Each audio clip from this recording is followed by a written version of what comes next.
बहुत प्यार मिला है।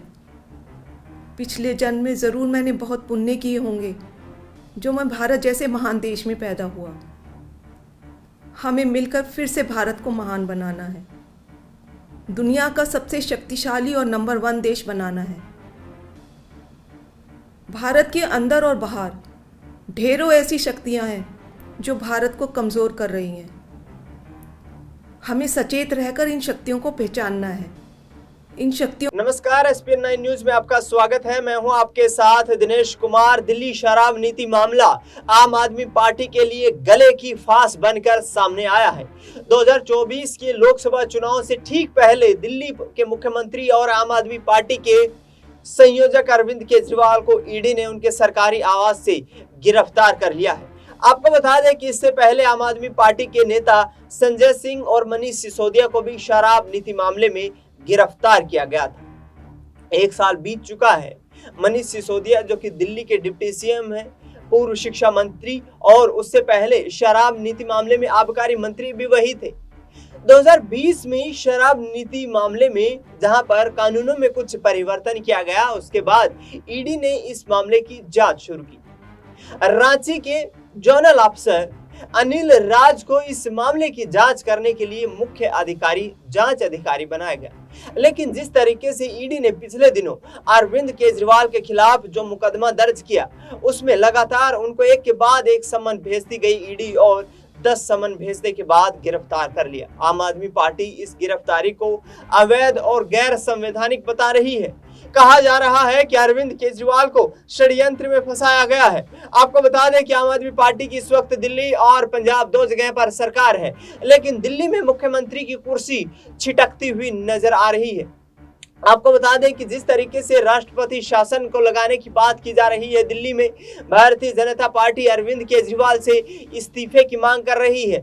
लगातार अरविंद केजरीवाल के खिलाफ विरोध प्रदर्शन भाजपा की तरफ से किया जा रहा है और एलजी के साथ साथ यहाँ पर राष्ट्रपति से ये गुहार लगाई गई है कि दिल्ली में अब राष्ट्रपति शासन लगा देना चाहिए। ऐसे में आम आदमी पार्टी लगातार ये दावे करते नजर आ रही है कि दिल्ली की सरकार जेल से ही चलाई जाएगी।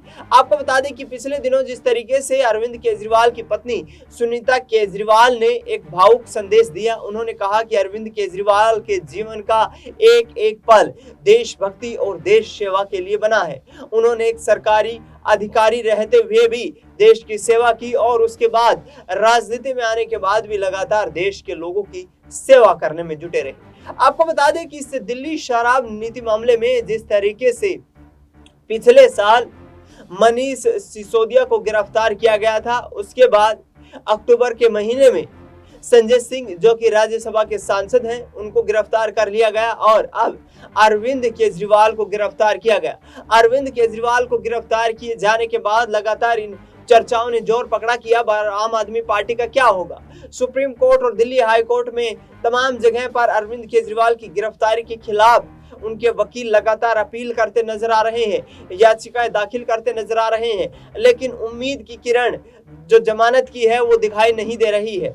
आपको बता दें कि अरविंद केजरीवाल ये दावा करते नजर आ रहे हैं कि हम दिल्ली से ही सरकार चलाएंगे और दिल्ली में जेल में जिस तरीके से रहते हुए अरविंद केजरीवाल सरकार चलाने की बात कर रहे हैं, उन सरकार चलाने के दावों पर भारतीय जनता पार्टी पलटवार करती हुई नजर आ रही है। पिछले दिनों जिस तरीके से करीब 24 घंटे पहले आम आदमी पार्टी के मुखिया अरविंद केजरीवाल के इस्तीफे के खिलाफ जिस तरीके से भारतीय जनता पार्टी के जो दिल्ली कैडर के नेता हैं, उन्होंने विरोध प्रदर्शन किया, उसके बाद दिल्ली प्रदेश अध्यक्ष भारतीय जनता पार्टी के वीरेंद्र सचदेवा को गिरफ्तार कर लिया गया, डिटेन कर लिया गया और इसके बाद उन्हें कुछ देर के बाद रिलीज कर दिया गया। लेकिन आम आदमी पार्टी जिस तरीके से इस पूरे घोटाले में फंसी है, ईडी का कहना है कि आम आदमी पार्टी ने जो पैसा शराब नीति मामले के तहत ठेकेदारों से लिया है, उसका इस्तेमाल चुनाव प्रचार के दौरान किया गया है।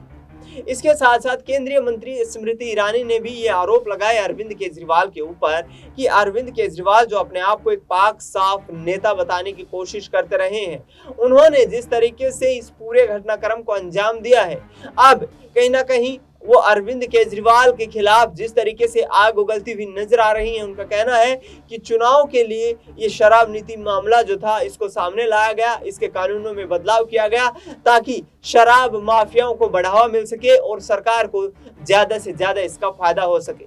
स्मृति ईरानी ने तो ये भी कहा कि विजय नायर नामक एक करीबी से अरविंद केजरीवाल ने पैसे का लेन देन करवाया और उस पैसे का इस्तेमाल गोवा में विधानसभा चुनाव के दौरान किया गया।